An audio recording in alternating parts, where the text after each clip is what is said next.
Okay, let's unpack this. Welcome to the deep dive. Today we're exploring your questions, your experiences, and those deeper life mysteries. We got a really unique journey ahead, guided by a listener. Let's call her the learner, joining us from Hawaii. She sent in this incredible case study, just full of personal stories, spiritual questions, and some pretty profound experiences. Yeah, it's really compelling. What's fascinating here is how her personal narrative, her story, is so deeply intertwined with these universal spiritual laws. So, our mission for this deep dive is basically to connect the dots between her life events, these long-held beliefs she had, and those bigger principles like karma and rebirth. We're using all the detailed questions and answers she provided. It's like sifting through this rich tapestry, trying to pull out the wisdom that speaks to everyone, not just her specific situation. Okay, so let's jump right in. There's something the learner really grappled with early on. A belief. Well, let's call it the Kathina myth. She grew up thinking Kathina, that big Buddhist merit-making ceremony, was strictly for older folks, like maybe 60 or 70 plus. And here's where it gets really interesting and kind of disturbing, actually. She was told that younger people, if they participated, would somehow end up with a shorter lifespan. Can you just imagine the fear that would instill, basically shutting out younger people from this really powerful practice? It's a surprisingly common misconception, actually. But the truth, when you look at the sources she provided, is quite different, much more inclusive. Kathina, the offering of robes and things after the rains retreat, it can actually be done by anyone. The teachings say literally from within the womb of the mother, right up until after death. Doesn't matter about age, mental state, physical condition, none of that. So that belief about it shortening your life, it's just, well, it's wrong. The real significance of Kathina is its impact on your well-being, your happiness, especially in the afterlife. It's not about adding years to this physical life. Think about it. Someone could do Kathina today, pass away tomorrow, and that huge merit generated, it still leads to happiness in, the good realms. But living to 100 without making that kind of merit, that often leads to suffering later on. It really flips the perspective on what's truly valuable, doesn't it? That distinction is so key, isn't it? Redefining a life well lived in spiritual terms. And the learner, she really took this clarification to heart. She talked about this deep desire she had to do Kathina. And after getting clear answers from a venerable, she overcame those fears. She went for it. She did her first Kathina Jakafat 2548, and Jakafat means emperor, right? So like a really big, powerful offering. But she didn't stop there. Her whole spiritual path kind of opened up. She made Dhammakaya Buddha statues. She installed Dharma discs, something she resisted at first, but then her words, she became addicted to them. And she even turned her shop into a meditation center on Saturday evenings, syncing up with meditation times in Thailand. It's genuinely inspiring. You see how these actions, these acts of merit, helped her untangle, the law of karma and sort of receive the light of life. It started making sense of what she felt was a confused existence before. And it brings up a really important question for all of us, I think. How often do our own fears, maybe based on misunderstandings or old myths, hold us back? Hold us back from really profound spiritual experiences, from genuine understanding? Her story clearly shows that taking that leap, seeking the right information, and just doing good can lead to incredible clarity and growth. Okay, now let's shift gears a bit. We're diving into some really compelling family stories from the learner. Stories that weave karma and reincarnation together in quite striking ways. This first one is about her father. After his first wife passed away tragically, he did something quite unique. He marked her body with plaster. It was based on this old belief, that the mark would help him recognize her in her next life. So fast forward. He remarries. And the learner, his third child, is born with this noticeable large white birthmark on her back, exactly where her father had put that plaster mark on his first wife. And apparently, many relatives saw this, and they also saw how the learner grew up resembling the first wife, her face, even the way she walked. They became absolutely convinced she was the first wife reborn. And this is where the insights from the sources get really deep. They actually confirm this profound connection. The account is described as true.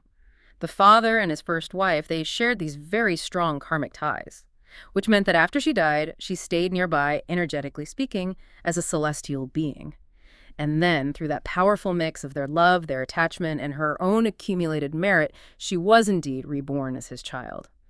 It's such a powerful illustration of the process of being born as a human, And in that whole cyclical nature of things, it makes you wonder, doesn't it, how many family bonds might have these deeper karmic layers we just don't see. And about the birthmark, yeah, those kinds of clear physical signs, well, maybe not always present, are definitely recognized sometimes, especially with strong connections like this one. It's really profound, a literal mark from a past life. But her father also had this other habit, Quite unusual, and it left its own karmic mark, didn't it? He really disliked geckos, hated them. He'd carry a bamboo stick and, well, poke their eyes out before throwing them away. The learner said she tried to stop him, but he'd just get angry. Right. And this specific action, the sources explain, created what's called present karma. It wasn't from some old debt with geckos, you know, it was driven purely by his annoyance in that moment.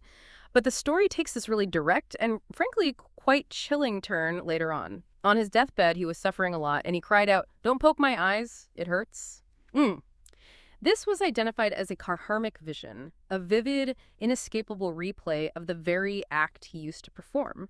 It's such a powerful reminder that even things we might see as small acts of cruelty can leave this incredibly strong karmic residue. It comes back, especially when the mind is vulnerable. And if you zoom out, there's a bigger lesson here for all of us. The simple blessings we have as humans, you know, our senses, being able to comb our hair, wear glasses, whatever, they're huge gifts, often tied to our parents' merit, actually. It really underscores this immense gratitude we should feel for just having a human body. Because this is the form that lets us make merit, lets us consciously choose kindness. Wow, that's such a visceral image. Makes you really think about how we treat all living things, even the small ones. So what happened to our father after he passed? Where did his journey lead? Well, the sources say that after he died, the learner's father sort of wandered for a time in those in-between realms. But then, because of his traditional Buddhist merits, and also the merit the learner dedicated to him before he was reborn, this is key, he was reborn as a human, a baby boy, in Thailand not long ago. And that timing is really important. The merit dedicated after he was reborn doesn't directly reach him in his new life.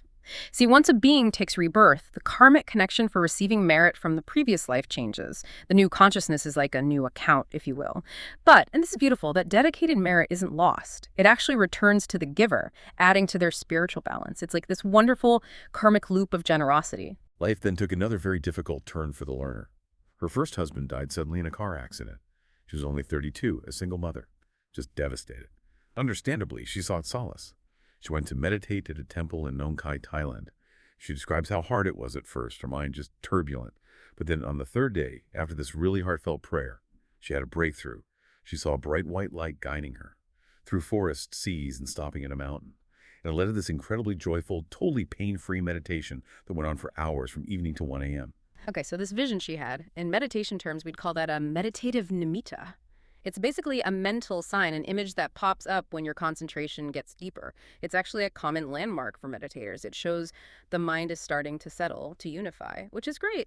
But it's usually seen as an early stage, a signpost, you know, Right. not necessarily a literal prophecy about moving to Hawaii. The sources clarify this. It's a stage you pass through, something beautiful to acknowledge, but you don't want to get stuck on it. The idea is to go beyond that, to reach the real thing inside, which often leads to experiencing this inner light, like a sun or moon, and these really blissful physical sensations that's deeper. Ah, okay. So more like an internal indicator than an external map. Makes sense. But still, even though it wasn't a prophecy, she was really struck when she eventually got to Hawaii and saw mountains that felt just like her vision. And the mystical stuff didn't stop there. She started having these nightly dreams, a smiling woman with long hair telling her over and over, "Don't move from here."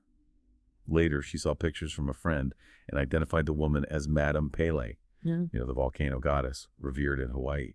So the learner started worshiping her image. She even felt Madame Pele helped her with business issues, although, interestingly, not with relationship problems.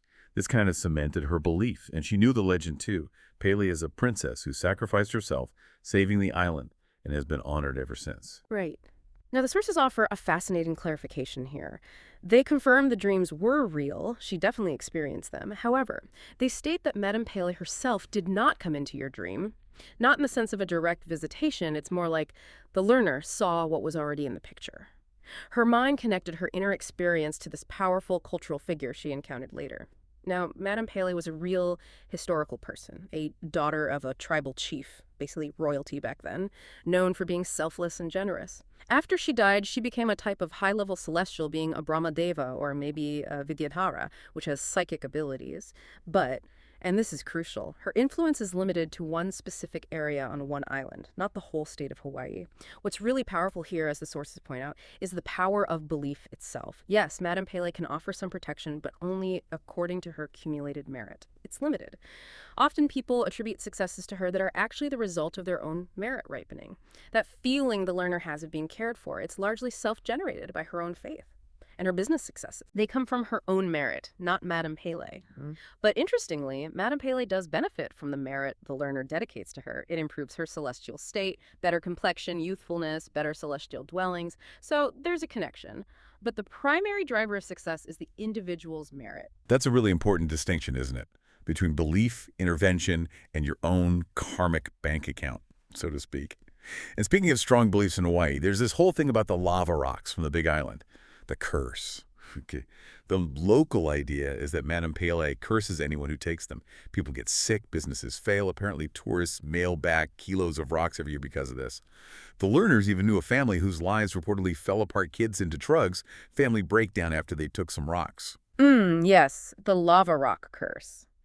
This is another area where the sources bring clarity. They flatly debunk it. The misfortune people experience is not caused by taking rocks. It's not Madame Pele's curse. It happens because people do not understand the law of karma. Their difficulties stem from their own past actions ripening, returning the rocks. That's good for environmental reasons, for not destroying nature. It's respectful. But it's not about lifting a curse. This really highlights a common human tendency, doesn't it? When things go wrong, we look for external causes, maybe make assumptions, rather than looking at the deeper internal workings of karma. Our challenges usually come from within our own karmic stream, not from a deity angry about a rock. Okay, let's shift focus now to some of the learner's more ongoing personal struggles, starting with relationships. She's faced repeated problems here. There were even prophecies saying she shouldn't marry. Her second marriage, which was to a Hawaiian man about 4 years after her first husband died, sadly ended in divorce after 11 years. The reason given was his infidelity. Right. And if we connect this back to the karmic principles discussed in the sources, these recurring relationship difficulties are attributed directly to past sexual misconduct karma. The information suggests that in a previous lifetime, the learner was actually a man, a playboy figure, who caused heartbreak and betrayal in his relationships. Now, that karma is sort of echoing back. It's manifesting as meeting an unfaithful partner in this life, creating this painful pattern. It's a powerful illustration for all of us, really, how past actions, especially those that cause deep emotional pain or break trust, can create these long-lasting energetic patterns that ripple through lifetimes. It's not about the specific person you were, but the impact of those actions. It really highlights why things like fidelity and respect are so important in all our interactions. That's quite a direct explanation for something that must feel so confusing and painful in the moment. And her daughter's path has also been really challenging. She was left with a nanny, very young, brought to Hawaii, initially seemed good-hearted, wouldn't even let live fish be cooked. But then she took a turn, became rebellious, got involved with drugs, staying out late, causing her mom huge amounts of distress. The learner even had these very worrying dreams, one involving a bee-wax castle procession, which is apparently an Eisen death custom, entering her daughter's room, and another where she saw her daughter looking unkempt. It led to fear she might die young, around 18, as someone had predicted. The sources address these dreams specifically. They explain that while they're understandably disturbing, they're likely anxiety-induced. They aren't a definite prediction of death, but more like a general warning sign, a prompt to make more merit for protection. As for the daughter's change in behavior, that's linked to past karma of associating with bad company. Essentially, past connections and habits are pulling her back into that negative cycle in this life. It shows how powerful those associations can be, karmically speaking. The solution offered for the learner has several parts. 1, she needs to get closer to her daughter, strengthen that bond. 2, actively help her find better friends, positive influences. And 3, crucially, keep making merit and dedicate it specifically to her daughter, for protection and to help steer her back towards good conduct. And on top of all that, the learner faced recent business and financial blows, too. Her car was in an accident, the divorce got messy with her husband wanting half the assets, and then her landlord gave her just 45 days to move out. And she had this feeling she mistakenly thought maybe these problems started because she did Kathina, like the merit somehow triggered the bad stuff. Yes, and it's so important to untangle that misunderstanding. The sources are very firm here. These are separate issues. They are absolutely not to be linked to her doing Kathina. Kathina generates immense positive merit. That merit actually works to lessen heavy karma, not trigger it. It helps smooth things out. These specific problems, they come from different karmic roots. The marriage issues, as we discussed, link back to past sexual misconduct. The landlord issue, that's simply an expired lease, a practical contractual matter. It's not karmic retribution for doing good deeds. This idea that making merit can cause bad things to happen is a common confusion. It stems from not quite grasping how karma works. Sometimes deep-seated negative karma just happens to ripen around the same time we're doing good things, but one doesn't cause the other. The advice for the learner is clear. Stay in the merit. Keep doing good. Keep a clear mind. That continued positive action will eventually lead to better situations, better locations, better customers, more wealth. The merit needs time to bear fruit. It sounds like navigating a very complex interplay of past actions. Which brings us to her question, something I bet a lot of people feel sometimes. Why do I have to do everything myself? Why can't I have a fulfilling family life or more support? That feeling, that sense of having to shoulder everything alone. The sources attribute that to having made moderate merit in past lives, but specifically lacking the merit of inviting others to do good deeds. So she did good things herself, but maybe didn't actively encourage or bring others along on that path. The result, karmically, is a lack of support in this life from employees, relatives, good friends, that kind of network. It's a really interesting principle for everyone, isn't it? Your individual merit is vital, of course, but actively inspiring others, bringing them into acts of goodness, creates this powerful, shared, positive energy. That shared energy can then manifest as support, collaboration, community in your own life. It helps you not feel so isolated.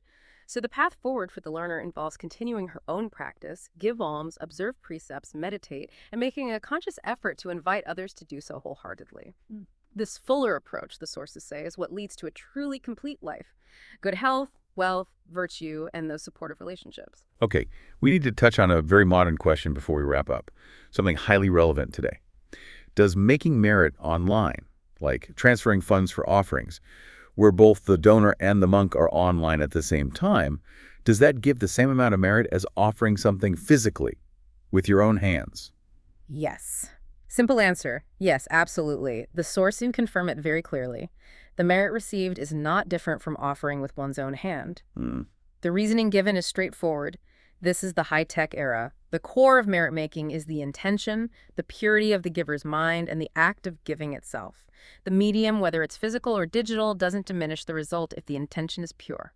That's really good news for our connected world, isn't it? That's incredibly reassuring, yeah. Very practical. And finally, the learner had questions about her and her daughter's past links to the Mokana, the spiritual community, and also about her spiritual guides, her Kalyana Mitra. What did the sources reveal there? Yes. This gives some fascinating context to their spiritual journey over time. They were identified as supply line merit makers, but with a history of inconsistent commitment, meaning sometimes they were really involved, supporting the community, practicing diligently. Other times, not so much. They drifted away. And this pattern apparently led to conflicts and separations from the community across many lifetimes. The big lesson there, I think, is about perseverance. Consistent effort on the spiritual path really helps solidify those connections and prevents that kind of karmic separation. Now, in this life, they've only just reconnected with the community, which highlights what a precious chance this is for them to really commit, make a full effort, and stay connected. As for her Kalyana Mitra, those crucial spiritual friends or guides the venerable she consulted, he was a noble son in past lives, ordained, spread the Dharma, achieved the inner Buddha image of very high attainment, and returned to Dusitburi, which is a high celestial heaven. The coordinator who helps her. She was a noble daughter, a dedicated supply line supporter. She achieved clear Dharma spheres, signifying deep inner clarity, and secured her own place in Dasit Buri, specifically in the special merit zone of Bodhisattvas, a realm for those aiming for enlightenment to help all beings. It really gives you a glimpse into the vast, long-term journeys these spiritual guides undertake themselves. Wow, so what does this all really mean at the end of the day, this deep dive into the learner's life? It's been this incredible look at the complex dance between karma, our beliefs, personal struggles, and these bigger spiritual laws. It's just such a powerful reminder, isn't it? That our past actions, even ones we don't remember, are constantly shaping our present reality. And what we do now, our current actions, are laying the groundwork for a future, often in ways that are, well, hard to fully grasp. Exactly. I think this exploration really shows us that while external things like beliefs, cultural ideas, even perceived interventions can feel very powerful, true change, true transformation, and lasting protection, they ultimately come from within. They come through our own conscious choices, the merit we actively cultivate, and developing a deeper understanding of these universal laws like karma. It really encourages all of us, I think, to look inward, to focus on building our own positive karma, our own inner resources, to really step up and be the architects of our own destiny, rather than just attributing everything, good or bad, to outside forces or simple coincidence. It's an invitation, really, to find freedom in understanding and taking responsibility. Incredible journey, truly, into life's mysteries viewed through that karmic lens. Thank you so much, The Learner, for sharing your profound story with us. And we invite all of you listening to maybe reflect on your own lives, your own patterns, through this lens of karma and personal agency. We'll catch you next time for another deep dive.